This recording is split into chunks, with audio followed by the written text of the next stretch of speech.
जनतेचा अधिकारनामा जाणीव हक्काची या न्यूज चॅनलमध्ये आपले स्वागत आहे। पोरलेतील खून प्रकरणी फरार चौघांना अटक।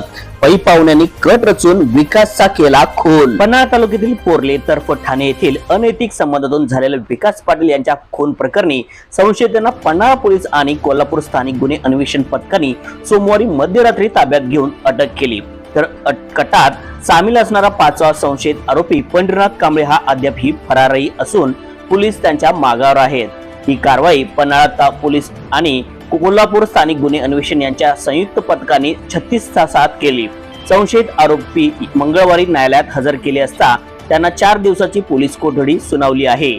खून प्रकरणातील मुख्य संशयित आरोपी युवराज शिवाजी गायकवाड वय वर्ष 34, शरद बळवंत पाटील वय वर्ष 37 दोघेही राहणार पोरले तर्फ ठाणे तालुका पन्हाळा, ओंकार शिवाजी वरुटे वय वर्ष 25, सोमनाथ पंडित वरुटे वय वर्ष 27 राहणार आरे तालुका करवीर अशी आरोपींची नावे आहेत। सायंकाळी विकास पाटील यांचा खून करून पाचही संशयित आरोपी घटनास्थळावरून पसार झाले होते। युवराजचा मेहुणा शरद पाटील यांनी विकासच्या येण्या जाण्याची माहिती दिली, तर ओंकार आणि सोमनाथ वरुटे ही युवराजच्या मामाची मुले असून त्यांनी विकासला मारहाण केली होती। पै पाहुण्यांनी कट रचून विकासचा खून केला असल्याची माहिती पोलिसांनी दिली। आरोपींना पकडण्यासाठी पन्हाळा पोलीस आणि स्थानिक गुन्हे अन्वेषणची 3 पथके आरोपींच्या मागावर होती। सोमवारी आरोपींच्या चौकशीसाठी सोमनाथ वरुटे आणि शरद पाटील यांना ताब्यात घेतले होते।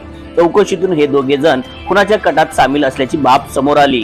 सोमवारी दोघांना अटक केली होती। सोमवारच्या मध्यरात्री मुख्य आरोपी युवराज गायकवाड आणि ओंकार वरुटे ज्योतिबा केर्ले फाट्यावर असल्याची माहिती पोलिसांना मिळाली होती। त्यानुसार सोमवारी रात्री 1:30 वाजता सुमारास पोलिसांनी ताब्यात घेऊन अटक केली। यातील 5वा आरोपी पंढरीनाथ कांबळे हा अद्यापही पोलिसांच्या हाती लागलेला नाही। विकासचा खून केल्यानंतर शरद पाटील हा पोरले तर सोमनाथ वरुटे हा आरे गावात होता। या दोघांना चौकशीतून पोलिसांनी ताब्यात घेऊन अटक केली। मुख्य आरोपी युवराज गायकवाड आणि ओंकार वरुटे हे दोघेही रविवारी निगवे तालुका करवी येथील परिसरात रातभर होते। त्यानंतर सोमवारी दोघेही साताऱ्याला गेले होते। दिवसभर येथे थांबून सायंकाळी साताऱ्याहून ट्रकने कोल्हापुरात येताना ज्योतिबा केर्ले फाट्यावर रात्री 1:30 वाजता उतरले होते। अंधारात उभे असलेले युवराज आणि ओंकारला स्थानिक गुन्हे अन्वेषणच्या पोलिसांकडून पकडून पन्हाळा पोलिसांच्या ताब्यात दिले। न्यूज चॅनल नेटवर्क सह जनतेचा अधिकारनामा जाणीव हक्काची या न्यूज चॅनलला लाईक, शेअर व सबस्क्राईब करण्यास विसरू नका व सदैव रहा अपडेट।